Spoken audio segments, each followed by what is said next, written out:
What's good, YouTube? It's your boy Mohamed Dumbuya, and I'm back with another banger. War in Jacksonville. Got my boy Dan in the cut. Got my boy AJ in the cut. Subscribe to these boys, the Room for Sports podcast. YVNG AJ1, YVNG AJ2. You know what I'm saying? The song, not the song, but the video that we are reacting to is Yungeen, the Grim Reaper of Duval County. You know, you guys have been spamming this a lot, so I'm about to react to it. You know what I'm saying? Yungeen, Fulio. KTA, ATK the beef, man. Might as well see what they got. And the ATK gang have attracted Yungeen Ace and the ATK gang have attracted a lot of attention over the past few months with their track Who I Smoke. The song exposed the world to their beef with the KTA gang led by the rapper Fulio, which has led to multiple murders and extremely disrespectful songs. Here's a look at the life and career of Yungeen Ace up to this point and what made him one of the most feared rappers in Duval County. Ace had a pretty rough childhood. He was born in East Chicago, Indiana, but moved with his family to Florida while he was still young. He has 10 other brothers, and his mother struggled to support the family. They were constantly on the move, getting evicted from apartment after apartment, moving in with family or living in hotels, and doing whatever they had to do to get by. Ace's father was in prison for most of his childhood, and he didn't end up meeting him until he was around 17. Ace has said in interviews that growing up, his family struggled so much that he never had fun in his life. The only things he and his siblings had to entertain themselves was music and the streets. Ace took to rapping as a way to escape from the difficult circumstances. Early on, he was inspired by artists like Lil Boosie, Kevin Gates, and Michael Jackson. But coming up in Jacksonville, he was also surrounded by crime and poverty. He quickly adapted to his environment to survive. He got sent to juvie a few times when he was younger, but didn't get locked up for anything serious until after he started rapping. With his father locked up, one of his uncles became like a father figure to him. But his uncle died when Ace was around 14, which is when he started getting serious about the music. He got his rap name from his uncle, who compared him to Ace from the movie Paid in Full. Classic. Being one of the youngest in his family, the Yungeen name just stuck. Yungeen Gang was also a music group that was founded by some of his older brothers, which Ace joined later on. In 2017, he released the track Go to War along with the Yungeen Gang, which started to build him a buzz in the city, getting 100,000 views in the first week on YouTube. He dropped his first solo single, No Witness, later that year, and started building a name for himself as one of Jacksonville's hottest up-and-coming artists. Although Florida has produced plenty of superstars over the past few years, most of them were coming out of Miami and Broward County. No one from Jacksonville have really blown up on a national level, and Ace was in a good position to represent the city. But his beef with another popular rapper from Jacksonville named Fulio is what would make the whole world check out his music and learn about their violent beef. In 2017, Ace was arrested and charged with accessory to a crime after the fact for serving as a gateway driver during an attempted robbery. The charge stemmed from a 2016 home invasion and his friend DeAndre Thomas, aka Trey Shorty. Trey allegedly attempted to rob two people who were selling weed. During the robbery, he let off several shots, which went into a nearby apartment building. No one was hit, but the bullets just missed a 12-month-old child who was sitting in a high chair eating dinner. Ace served as a getaway driver and was considered an accomplice in the shooting. He was later arrested and spent almost a year in jail and was sentenced to 31 months of probation. While in jail, Ace told DJ Vlad that one of his homies from Yungeen Gang snitched on him, which led to the group going their separate ways. He would have been cut. What? If that baby got fried. I ain't gonna lie. He only got a year. He only got a year for that. And the thing is, bro, I still remember when they said that JSO got like 80%, like they basically don't catch 80% of the homicides that happen in their city, bro. So that's probably why he just got a year. They don't care. Gang snitched on him, which led to the group going their separate ways. It moved part before then. Like when I went to jail, somebody had told, one of them had told him. Trey Shorty would have been arrested for the robbery until he was brought in for a different crime. I ain't gonna lie, them wigs, his wigs is ass. I ain't gonna lie. His wigs is ass. There's not many hard wigs out there. Yeah, I think, I miss the Hot Boys, I ain't gonna lie. Trey Shorty would avoid getting arrested for the robbery until he was brought in for a different crime that would spark the war between KTA and ATK. Trey would eventually get picked up for the murder of Zion Brown, Fulio's cousin. According to witnesses, Thomas threw a brick through a sliding glass door of the victim's home and started shooting into the living room. Zion Brown, as well as his two sisters, were all shot.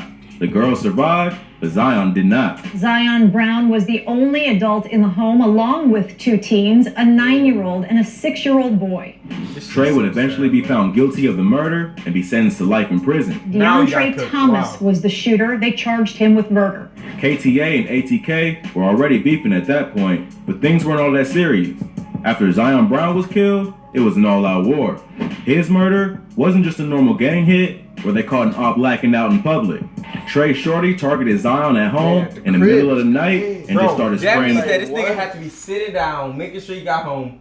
Went in the crib, bro. This is the worst way to catch somebody, bro. At You their went in crib? their house, bro. Somebody got Like the he can't. love. He's not even safe at the crib. Like, bro. and who expects somebody to just walk in their house and do that? Exactly. Come Someone on. for sure drop Trey her- Shorty drop her targeted low for Zion at sure. home in the middle of the then night and just sister started get spraying shot. the place up, hitting his little Like, sisters come in on. the crossfire. So it's understandable why KTA took it personal. There's no evidence to suggest that Ace was with Trey the night he murked Zion, but the cops said they do believe he had an accomplice. Because Ace and Trey Shorty were clearly cool and running around in the streets together, KTA may have assumed that Ace was the other person there. Or maybe they knew they couldn't get to Trey because he was locked up, so they went after his homie. After getting out of jail for the robbery, things were looking up for Ace. He signed a deal with Cinematic Music Group and was in a good position to do big things in the industry. But in June of 2018, Ace's life would change forever after he was the sole survivor of a drive-by shooting that left 2 of his friends and his blood brother dead. 18-year-old Trayvon Bullard, 19-year-old Jerfelby That's his Gruber, brother. and 18-year-old Royale Smith. They lost their lives Younger. late last night. After Zion Brown was killed, Julio and the rest of KTA were out for blood. Around that same time, Ace revealed in an interview that the ops had already shot up his house once before, but they missed their target. This just be my room right here. Them boys shot my house up. I was right here on the bed, me and my little brother Quan. They just shot my house up from right here. Then, on June 5th, 2018, Ace, Quan, and 2 of their friends, 23 and 4, went out for a birthday celebration at Wasabi, a Japanese steakhouse in Jacksonville. It was 23's 18th birthday, and Quan, who was Ace's closest brother in age, had also turned 18 a few weeks before. As they were driving away from the shopping center, another vehicle pulled up alongside them at a stoplight and started letting off shots. In an interview with DJ Vlad, Ace said that he tried to shield his brother from the bullets with his body, but it didn't make a difference. I ain't gonna lie, I tried to like shield my little brother. He tried, though. It was his birthday. So I tried to shield him and shit, make sure he was That's not good. video. But Hell no. I couldn't shield everybody though. You know what I'm saying? But I tried to shield him and get out at the same time. He was the only one to survive, even though he was hit I know 8 it's times PTSD. and the 3 others passed away. Yeah, where you get The hit at? murders of Quan, Look at 23, he said he got shot a lot of times in his ass, in his hand, but it wasn't nowhere where he could have died. He got lucky where he got shot. They said 8 times. Yeah, but he got like shot like 5 times on his butt. I remember he said it on the interview. he was hit 8 times and the 3 others passed away.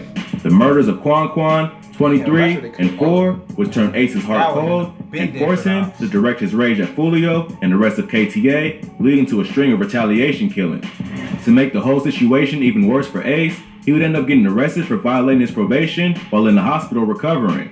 Police say Kenyatta Bullard, who is also known by his rapper name Yungeen Ace, is charged with violation of probation. The rapper's face was shown on the Jacksonville News during coverage of the shooting, and a retired military officer who ran a gun store on University Boulevard in dumb. Jacksonville would recognize him from his picture and submit an anonymous tip to the Crime Stoppers online. He said that Ace and his homies He's had that come big into in his the shop city, earlier though. that same day. Even though they hadn't bought anything, they all played with the weapons. The owner said that he remembered Ace specifically because of his distinctive hairstyle. Yep. Ace Gotta was get still you. a convicted felon and still on You know what's crazy? probation When they got locked up, they cut all his shit off. Like his hair. Then they did. Yeah. Wait, so what because of happened? his distinctive. What happened to Wait, why did the dude from Ammo made a tip? So basically, like, they probably know every ammo store probably know about Yungeen Ace. Yeah, so they basically he violated probation by touching a gun. Yeah. That's So once you touch, like, he can't be around guns. So him even touching, he violated probation. Even if it wasn't a loaded gun, nothing, he violated. Damn, so the bro that worked there just He told them, yeah, by his hair. That's fucked. That's like when 42 Doug got locked up because he was at a gun range. And then Chief Keef, when he was young, he was at a gun range too and went to jail. That's all violation of probation. Damn. Oh yeah, Yeah. Kyle. Hell yeah, Yeah. it is. I think All played with the I didn't weapons. know that was- The owner said that he remembered Ace specifically because of his distinctive hairstyle. Ace was Gotta still a do it, though. convicted Hairstyle felon will do it. and still on That's how you probation keep from it his basic. previous arrest, so he wasn't allowed to possess a weapon. Police checked the surveillance footage from the gun store and found footage of the rapper holding one of the weapons. Damn. Even though he didn't buy the gun, which he couldn't do legally anyway as a felon, it's still considered possession if you hold a weapon in your hand. It seems like the cops were afraid that if the rapper was let back out on the streets, he might seek revenge. So they arrested him for violating his probation, and he was sentenced to 12 months in prison. But he was set free from jail later that month and required to stay on house arrest for the next 6 months. Yeah, Bob. During that time, Ace would focus on music and release his debut mixtape, Life of Betrayal, in 2018. How not Look to pay so off your different. credit card. So I owe different. You look 20,000 like on a my baby card. back How fast then. can I pay these off? Please don't need it. The badass 190 months. After could just that, tell he was the in war up in to trouble. Jacksonville was in full effect, and both sides would continue to go at each other in songs and in the streets. In February 2019, Ace's right-hand man and main shooter, K-So, allegedly killed Fulio's 16-year-old brother, Bibby, in the parking lot outside of his apartment complex. Free Queso. That's why Queso locked up right now. Off this murder. 16? Yeah. But you gotta think about it, Queso was young too back then too. You feel me? Cause that was like a time where they was like all teenagers type shit. How old was Queso? Probably like 18, 19. Was the little nigga in the street 16? Yeah, he was. Oh, okay. Yeah, that's Fulio mans. I know, Yeah. but I'm thinking like... No, yeah, like, he part of their gang. Damn, I thought it was just a Fulio's Yeah, 16-year-old no. brother, He was Bibby, targeted. in the parking lot outside of his apartment complex. Gunfire erupts inside a northwest side apartment complex. It leaves this 16-year-old dead. Neighbors say that the shooting That's sounded like like a a war little bro. zone. You know what I'm saying? Like, that's K-So a would little later bro. be arrested for the murder of another KTA affiliate named Lil Buck the following year and charged with Bibby's murder while locked up. A local rapper linked to a violent gang in Jacksonville is in jail on 2 separate murder charges. Hakeem Robinson was charged in connection with the 2019 murder of 16-year-old Adrian Gaynor Jr.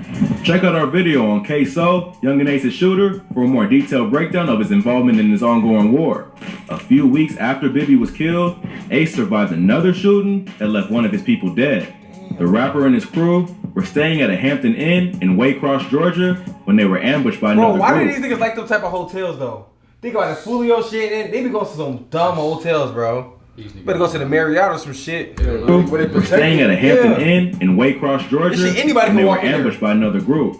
Around 3:30 a.m., guests at a hotel reported an attack going on in the parking lot. Damn. Police arrived to find one victim dead by the pool and another suffering from a gunshot wound inside one of the rooms. The man who died was named Rollo, and both victims were friends of Yungeen Ace.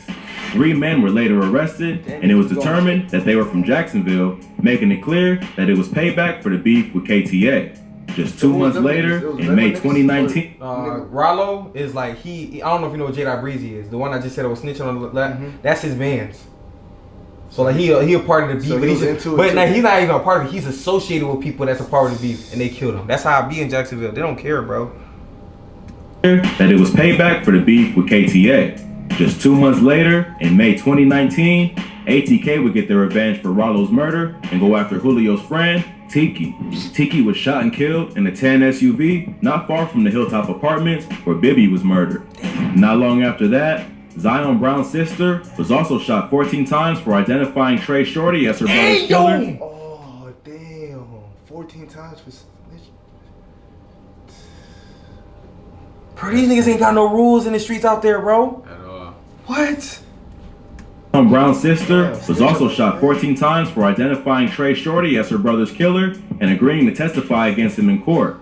She survived the shooting, What? but was left in critical Nigga, she survived. That's crazy. What the fuck? Critical condition. Where did they shoot? Bro, it's like, bro, voodoo must be real over there, bro. killer and agreeing to testify against him in court. She survived the shooting, but was left in critical condition. An ATK affiliate was arrested for the shooting, but later It's the same released girl that after got he shot was in the able to house, bro. provide an alibi. But it just shows how out of control the beef was getting, and even innocent family members could get caught in the crossfire. While all this was going on, Ace was focused on the music and would leave the street business to K-So and other members of the ATK crew. Around this time, another KTA affiliated rapper named Lil 9 was gunned down in broad daylight. The rapper was the passenger in a car that was driving down Atlantic Boulevard in Jacksonville. Another vehicle pulled up alongside him and fired 12 shots from a rifle Yeah, we into saw the it passenger on the door, other, documentary. hitting Lil 9 and causing the driver to crash the vehicle into a nearby rim God shop. damn. The driver who survived will record a video inside the shop and post it to social media, letting the ops know that things were about to get ugly. But K-So would turn around and use this video to mock Lil 9 reposted it Damn, with the his face caption, is on there, bro. Queso would turn. Who was that? The dude that died, Lil 9. Why Oh, would that's you? actually him. His man recorded that, bro. That's the one when he died inside the store? Yes. This nigga recorded. Look at this. Now, Go pick use it this up. video to mock Lil 9, Like, Queso did reposted that. it with the He posted caption, "Boys wanna cry now," with a bunch of emojis. He would then take the disrespect to another level by making a music video for a track, Been Dead, that featured a tiny version of Lil 9, by making a music video for a track, Been Dead, that featured a Look. You saw the second And then you see how the 9's going down and then 0. He dead and then open it. And then look. version of Lil 9, You got the blunt in creating there. visual effects, getting put in the microwave, and then into a blunt that Queso smokes. The move was extra savage because Lil 9 wasn't just Queso's op, he was his blood cousin. But to Queso, nothing was off limits. That's what be happening, man. Bro, these niggas, I'ma keep real, y'all don't give a fuck. At all. Own cousin. Nigga, this nigga is his blood cousin.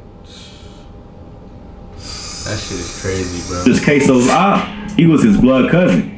But to Queso, nothing was off limits, and he wasn't gonna miss an opportunity to taunt his ops, even if he was family. Not long after the Lil 9 murder, Queso would end up getting arrested for the murder of Lil Buck. While locked up, he would also be arrested for Bibby's murder as well. He's currently fighting both cases and is being held until the trial. This means that KTA lost his alleged main shooter, and Yungeen Ace would have to continue on without his right-hand man. A week after Queso was officially charged with Bibby's murder, Ace and his homie Spin a Benz, Waffle with the Chopper, and Fast Money Goon would drop what many consider to be one of the most disrespectful songs of all time, Who I Smoke. The track samples the classic pop song 1,000 Miles by Vanessa Carlton. In the music video, the four rappers are messing around on a golf course while smoking cigars.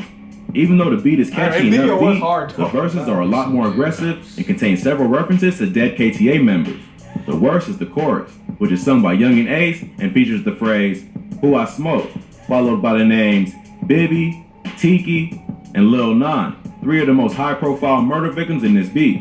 The song immediately went viral and currently has close to 25 million views on YouTube, receiving both support for its creativity as well as criticism for its blatant disrespect of the dead. There is something extra sinister about making that kind of song over such a So look, cheerful you remember the Fulio Dead song, right? Yeah. That's those two people in this song. The Fulio Dead that we reacted to, AJ. Oh, yeah. Those the brothers. They brothers. Yungeen Ace, and then him, he locked up right now. Nah, he not locked up. He can't be around none of them right now. He on house arrest. Fast Money Goon. So they still alive after making this? Yeah. There is something extra sinister about making that kind of song over such a cheerful instrumental, but it caught people's attention and brought the beat to a whole new level. I mean, Fulio gone. That was the money. Man, this is a long time But ago. I'm saying though, them niggas was already able to be touched back then. They already had money. Fulio was the only one with money. Because they remember we was just hearing they was going back to back and shit. Like, damn, after that. Over such a once cheerful they got to the time, instrumental, the beef but it just caught took people's over, like, attention the money. and brought the beef to a whole new level. Fulio followed up with his diss, When I See You, which remixes the song of the same name by R&B singer Fantasia. The track has a similar vibe, with Fulio disrespecting the dead, while also singing a catchy melody. To make it even worse, he printed out a picture of Quan, 23, and 4 from the news coverage of their You know murder. what's so crazy? How they try to make it seem like Fulio's song was disrespectful, even though it was. Yungeen Ace and them song was damn near more disrespectful than this song, bro. Cause the way they did it, bro. Yeah. But this is worse because it was at the... And the great, like Grace and they pictures and stuff, like they make it seem like Fulio shit was really crazy. They shit was crazy too. Yeah, that is true. Oh, That God. is true. Printed out a picture of Quan, 23, and 4 from the Yeah. news coverage of their murder and can be seen rapping to the poster But he was more throughout the video. disrespectful. It seems Fulio like more both rappers disrespectful, are trying hard to outdo each other by creating the most disrespectful music possible, aimed to go viral. These two songs captured the world's attention and brought both rappers into the spotlight. Both sides have continued to release music and capitalize on their viral opportunity. As of yet, there haven't been any major incidents of violence between KTA and ATK since the tracks popped off. But with so many lives already lost and so much disrespectful music already online, it seems like only a matter of time before something else happens. So my nigga Queso still locked up, huh? Man, I ain't gonna lie. And the police be doing them dirty in there. It was a video like the police like picking them up, slamming them on the ground. Like like just beating them up in there, man. I ain't gonna lie, man. This is another video. The war in Jacksonville. Yep. This is crazy. Yungeen Ace's life was crazy. They beef is crazy. I don't even know what to say because they just don't have no morals and rules. You know what I'm saying? But subscribe to these boys, man. Thank y'all for watching. If y'all made it this far, y'all might as well like, comment, subscribe. You know what I'm saying? Majwa, Reach Before 30 Ritual, the Room for Sports podcast, and we are out.